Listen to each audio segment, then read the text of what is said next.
It's middle of the year. What do we think is going to happen to the world? Well, it's a pretty good world, and it's a bull market. So I don't know exactly how much, but that means stocks go up, bonds perform okay, and it's pretty nice. We're pretty close to a Goldilocks world, in a world that most people think is problematic. If you remember at the end of the year when I did this, we'd seen a steep downturn in the fourth quarter. The first quarter of this year had a steep upturn, so you got a V-shaped pattern.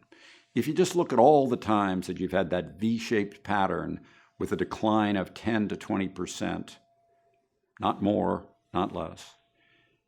Once you get back to this point, there's a 90% history of being positive in the next 12 months and on average 20%. And the reason that's the case is because people hate the loss more than they like the gain, and they feel worse at this point than they felt at this point. A little bit like it was really like this. And then to get back to this point, it takes about another 20%. There's a lot of positive features. Politics is creating gridlock for the first time in Europe. It's the third year of a president's term.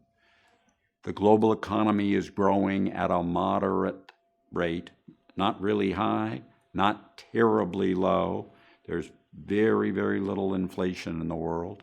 It's close to a Goldilocks world, but sentiment is very, very low. Sentiment is lower than it's been globally, since the Great Recession.